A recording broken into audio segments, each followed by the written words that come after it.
Você certamente, católico, já deve ter ouvido, já deve ter percebido, já deve ter visto da parte de muitos cristãos que eles não fazem o sinal da cruz. Os católicos fazem, os ortodoxos fazem, mas outros cristãos não fazem. Você já parou para se perguntar por quê? Ou já perguntou para eles por quê? Não se trata, não vamos fazer desse programa aqui nenhuma apologia, nenhum proselitismo, nem nenhum ataque a nenhuma denominação. Não é nosso interesse, não é nosso hábito. Nós católicos não temos não lançamos mão desse expediente. Porém, fica a pergunta, por que os católicos se benzem? Por que eles não se envergonham de fazer o sinal da cruz? Afinal de contas, a cruz significa o quê para eles? Que os leva sempre, corriqueiramente, a se persignarem. Mas é oportuno também perguntar, e por que outros cristãos não fazem isso? Eles alegam o quê para fugirem da cruz, do sinal da cruz? Alguns justificam dessa forma: a cruz é sinal de horror, a cruz é sinal de condenação, a cruz é sinal de maldição, a cruz evoca a ideia de um Deus morto, a ideia de um Cristo fracassado. Nós, porém, acreditamos no Cristo ressuscitado, não tem por que falar de cruz, não faz sentido fazer o sinal da cruz, isso é coisa de católico. Bem, respeitamos o pensamento de quem assim raciocina, mas nós católicos que temos que dar a razão da nossa esperança, e essa é uma ocasião propícia para isso, temos que nos impostar diante dessa questão. Mais ainda, não para responder a alguém, não para litigar com ninguém, mas para encontrar o fundamento da cruz na nossa vida. Sexta-feira da Paixão, a procissão do Senhor. Quinta-feira Santa, Quaresma, Semana Santa. Fala-se tanto da cruz. Afinal de contas, qual é a linguagem do cristão? A linguagem do cristão é a linguagem do Natal? É a linguagem da cruz ou é a linguagem da ressurreição? É legítimo também fazer outra pergunta. É legítimo fazer essa distinção? Existe a linguagem do Natal, existe a linguagem da Quaresma, existe a linguagem da Páscoa, existe a linguagem da cruz, existe a linguagem da ressurreição? Não há nenhuma oposição entre essas linguagens, porque, na verdade, todas essas dimensões integram o mistério da salvação. O mistério da salvação que tem etapas, o mistério da salvação que tem momentos, o mistério da salvação que tem dimensões, é um só. Tanto Deus amou o mundo que enviou seu Filho para que todo o que nele crê não pereça, mas tenha a vida eterna, diz nosso Senhor Jesus Cristo.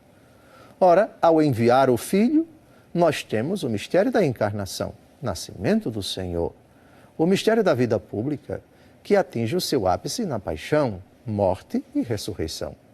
Na verdade, são etapas, são dimensões que se supõem, que se completam, que se complementam. Um aspecto, na verdade, não pode estar separado do outro. Feita essa distinção, ou melhor, feita essa conjunção, vamos ver agora qual é a essência da pregação cristã. A pregação cristã prega quem? Prega Cristo. Mas Cristo no ventre de Maria, Cristo no presépio, Cristo apresentado no templo, Cristo em Nazaré da Galileia, Cristo pregando, Cristo sofrendo, Cristo morrendo, Cristo ressuscitado. Qual Cristo? A resposta já foi dada. É o mesmo Cristo.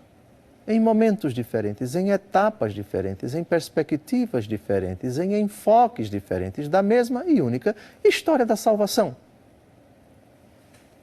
Há um texto do apóstolo Paulo, porém, que eu gostaria de destacar aqui. É um de vários que nós vamos citar nesse nosso encontro. O ponto de partida para a questão da cruz, a linguagem da cruz. Porque o cristão se persigna, e mais do que a persignação, que é um símbolo, que é uma oração, que é um sacramental, mas é também o sinal de algo mais profundo da nossa pertença àquele que foi crucificado. Vamos então ao primeiro texto, extraído da 1 aos Coríntios, capítulo 1, versículos de 22 a 24. Os judeus pedem milagres. Os gregos reclamam a sabedoria. Mas nós pregamos Cristo crucificado, escândalo para os judeus e loucura para os pagãos. Mas para os eleitos, quer judeus, quer gregos, força de Deus e sabedoria de Deus. São Paulo escreve para a comunidade cristã que vivia na cidade de Corinto, atual Corinto, na Grécia. E ali havia uma comunidade judaica. Os judeus pedem sinais. Nós queremos milagres que atestem a credibilidade, a veracidade da fé de vocês. Esse Cristo que vocês alegam que está vivo, provem que ele está vivo realizando milagres. Eles faziam esse pedido, eles questionavam os cristãos. Eles eram apegados muito a esses sinais, a esses milagres. Já os pagãos, e havia muitos na cidade de Corinto, gostavam muito da sabedoria. Estamos na Grécia. A Grécia é o berço da cultura pagã, o berço da democracia, enfim. E eles estavam preocupados com a sabedoria. São Paulo responde de forma muito sábia. Os judeus pedem sinais, os pagãos pedem sabedoria, mas nós pregamos Cristo crucificado. Loucura para os judeus, estupidez, estutícia para os pagãos, mas para aqueles que creem. É força de Deus, é sabedoria de Deus. Onde está a força de Deus na cruz? Tanto Deus amou o mundo que enviou o seu Filho para que todo o que nele crê não pereça, mas tenha a vida eterna. Aqui está a força de Deus. Pelo sangue do Filho de Deus, nossos pecados são perdoados. O Senhor nos liberta do poder das trevas.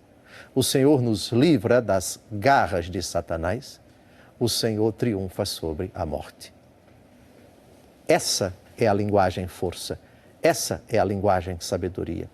Isso, porém, só é acessível a nós, só é crido, só é assimilado por aquele que crê. Sem a fé, a cruz será sempre uma estupidez, uma loucura, algo inconcebível à luz da razão.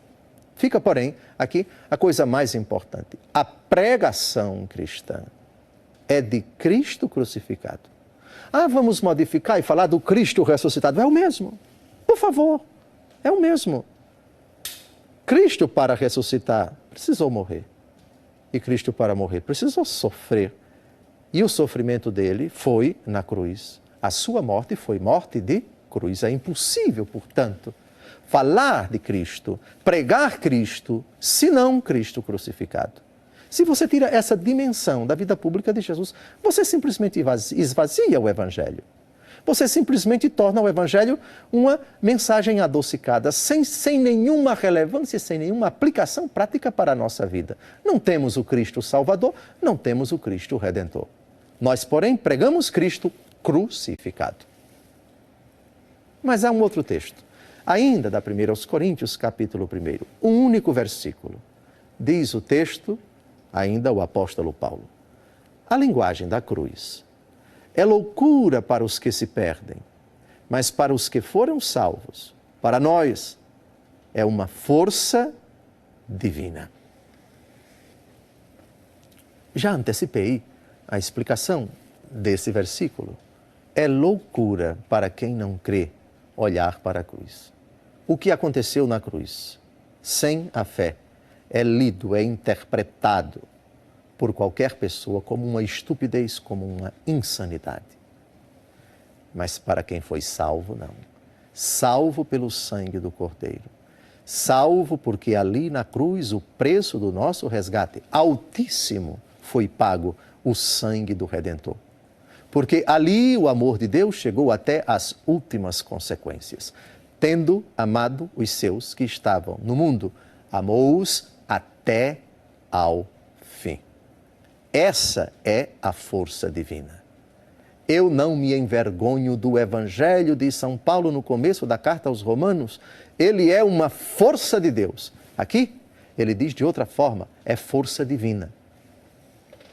Ora, se juntarmos os dois versículos, o Evangelho é força de Deus e a cruz é força divina para aqueles que são salvos, o Evangelho não pode ser outro senão o Evangelho da cruz, o Evangelho do crucificado. É evidente que o mistério da cruz não para nele mesmo. É evidente que o que aconteceu no Calvário teve o seu desdobramento. Cristo morreu, seu corpo foi descido da cruz, colocado no sepulcro, e ao terceiro dia ele ressuscitou. Sim, o mistério da cruz está potencialmente dirigido ao mistério do túmulo vazio, ao mistério da ressurreição. Portanto, no final desse primeiro bloco, reforce-se esta verdade. A cruz de Cristo é força divina. Pregamos Cristo crucificado. A linguagem do cristão não pode ser outra, senão a linguagem da cruz. A linguagem de um Deus que se esgota até as últimas consequências, morrendo por todos os homens para salvá-los. No próximo bloco, retomamos esse nosso argumento. Até lá.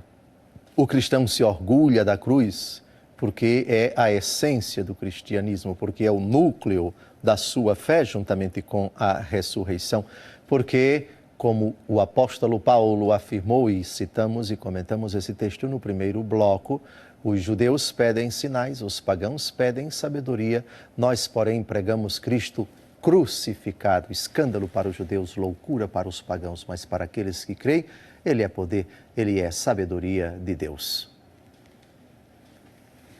Na verdade, a cruz de nosso Senhor Jesus Cristo não é apenas uma dimensão da nossa fé.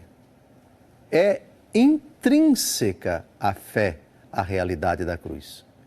Tudo aquilo que se fala no âmbito da fé supõe, exige, aponta para a cruz, ainda que ela não pare em si mesma, ainda que ela não seja o fim, o termo da história da salvação, porque a dimensão mais importante, o ápice do mistério da revelação de Deus no meio dos homens é a ressurreição.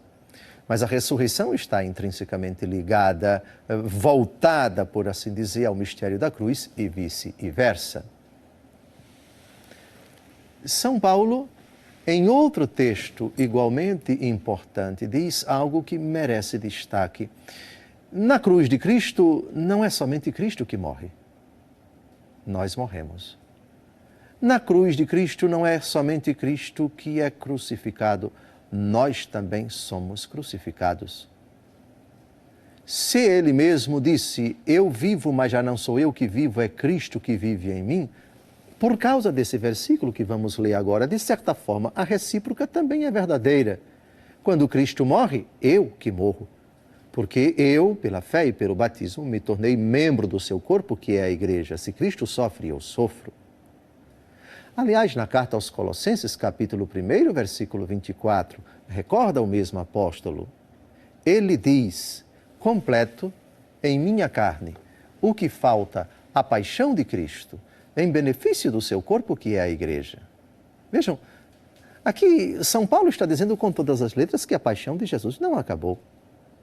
Sim, historicamente, pontualmente, o sofrimento de Cristo na cruz já foi consumado uma vez por todas. Jesus nunca mais sofrerá na cruz, Jesus nunca mais morrerá na cruz, Jesus nunca mais ressuscitará. Porque já sofreu uma vez, porque já foi crucificado uma vez, porque já morreu uma vez e porque já ressuscitou uma vez, e isso uma vez por todas, uma vez para sempre. Mas, dado que ele continua conosco, dado que a igreja é o seu corpo, sua paixão continua, seu sofrimento continua na igreja, não mais na cabeça, mas nos membros, no seu corpo. Vamos ao texto, Gálatas capítulo 2, 19, também uma afirmação extremamente importante para o nosso argumento. Na realidade, pela fé, eu morri para a lei, a fim de viver para Deus. Estou pregado à cruz de Cristo.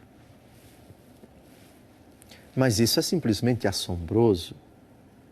E a fé prorrompe no hino de júbilo: obrigado, Senhor, porque nos deste esta graça de sermos crucificados convosco no Calvário. E o que é crucificado com Jesus? O que é cravado no madeiro, diz o mesmo apóstolo Paulo? Todos os nossos pecados. O documento de condenação, nossa condenação, Jesus rasga. Jesus expõe ao ridículo no Calvário aquilo que nos sentenciava ao fogo do inferno. Ali o nosso Redentor está imolado, o cordeiro manso que é levado ao matadouro, expressão utilizada por um dos cantos do servo sofredor da profecia de Isaías, capítulo 52 e capítulo 53. Eu estou ali com ele. Eu já fui crucificado com ele. Minhas paixões, meus pecados, minhas limitações, minha miséria, minha podridão, tudo isso foi crucificado comigo e Cristo no Calvário. É forte isto, mas evoca exatamente esta ideia. O que aconteceu no Calvário aconteceu com Cristo, em Cristo e por Cristo. Mas onde está Cristo, está a igreja. Onde Cristo sofre, a igreja sofre com ele. E se Cristo, que nunca pecou, cravou no madeiro os nossos pecados, deixou-os lá, purificados, redimidos, todos os homens que, pela fé e pelo batismo, se inseriram nele, são levados com ele para o Calvário. Já fui crucificado, já fui imolado com Cristo no Calvário, diz o cristão, graças a esse texto fabuloso. Mas tem outro texto do apóstolo Paulo na carta aos Gálatas, já no finalzinho, que fala do orgulho do cristão por ter sido crucificado. Aliás, essa é a única glória do cristão. O cristão não se gloria dos seus méritos. O cristão não se gloria das graças que ele alcançou, a não ser se entendemos graça pelo próprio dom gratuito de nosso Senhor Jesus Cristo. Ou seja, ele não se ufana por algum suposto mérito que Deus lhe deu, mas apenas pela gratuidade da redenção que foi operada no Calvário. Vale a pena ler o texto e tecer alguns comentários. Gálatas, capítulo 6, versículo 14. Quanto a mim, não pretendo jamais gloriar-me, a não ser na cruz de nosso Senhor Jesus Cristo, pela qual o mundo está crucificado para mim e eu para o mundo. A única glória do cristão é a cruz de Cristo. Eu me glorio, diz o cristão, porque o meu Redentor tanto me amou, que se dignou oferecer sua própria vida para me resgatar, para resgatar todos os homens. Essa é a minha glória.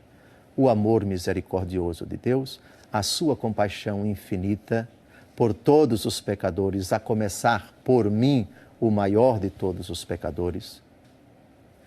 A sua paciência, o perdão que ele nos concedeu na cruz. Pai, perdoai-lhes, eles não sabem o que fazem. Essa é a minha glória. Só me glorio disto. Não me glorio dos meus méritos, porque só sou um tremendo pecador diante de Deus. Porque nunca pude, não posso, nem poderei fazer jamais, absolutamente nada que me possa justificar diante de Deus. Eu sou justificado por aquilo que aconteceu no Calvário. Mas há uma outra coisa nesse versículo que nós acabamos de ouvir. Por Jesus Cristo, o que foi crucificado, eu estou crucificado para o mundo e o mundo está crucificado para mim. Mas o que significa isso? Significa o seguinte: eu estou crucificado para o mundo. Primeira parte. O mundo está pouco ligando para a minha fé. O mundo é entendido como trevas, como a criação de Deus desvirtuada pelo pecado. O mundo quer que eu morra. O mundo quer a minha ruína. O mundo quer a minha desgraça. Assim como quis a desgraça de Cristo. Aliás, ele disse, o discípulo não é melhor do que o mestre. Se eles me perseguiram, hão de perseguirem a vós. Algumas das bem-aventuranças se referem exatamente a isto. Bem-aventurados os que são perseguidos por causa da justiça. Bem-aventurados sois vós quando mentindo disserem toda sorte de calúnias contra vós. A incompreensão, o deboche e a hostilidade que pessoas e instituições movem, fazem, por vezes até durante muito tempo, contra a Igreja de Cristo. O sofrimento dos cristãos, perseguidos, mortos, caçados, proscritos pelo simples fato de serem discípulos de nosso Senhor Jesus Cristo. O mundo que debocha, que ridiculariza, que menospreza os valores defendidos pelos cristãos, os valores do Evangelho, os princípios radicados no Evangelho, que hoje, a todo custo, alguns querem banir da sociedade, da legislação, de tantos ordenamentos jurídicos. Eu estou crucificado para o mundo. O mundo tem uma péssima ideia, uma péssima compreensão, uma péssima concepção a respeito de Cristo e da sua Igreja e, consequentemente, dos cristãos. Mas o contrário também, se o mundo me crucifica, eu crucifico o mundo.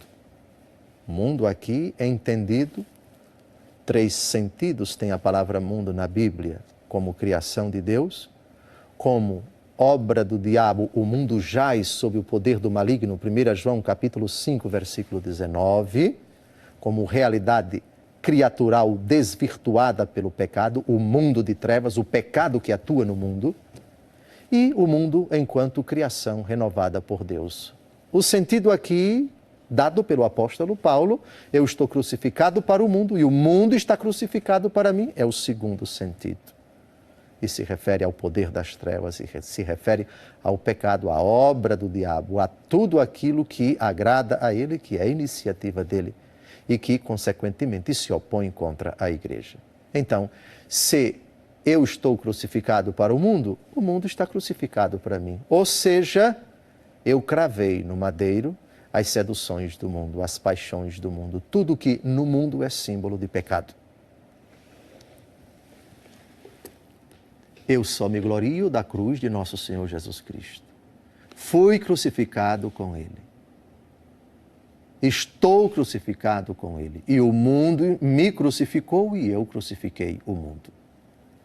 Terminamos com Mateus capítulo 16, versículo 24, citação muito oportuna, outra recordação de Jesus acerca da linguagem da cruz, do mistério da cruz. A cruz como missão, como caminho para todos os cristãos. Em seguida, Jesus disse a seus discípulos, se alguém quiser vir comigo, renuncie-se a si mesmo, tome a sua cruz e siga-me. Não há outra linguagem no Evangelho senão a da cruz. É impossível falar de Jesus sem a cruz. É impossível falar da ressurreição sem a cruz. A cruz é nossa linguagem, é nossa meta, é nosso conforto, é nossa esperança, é nossa glória. Termino pegando na minha cruz e abençoando você com o sinal da cruz. Abençoe-te, Deus Todo-Poderoso, Pai, Filho e Espírito Santo. Amém. Deus te dê uma vida de crucificado e de ressuscitado.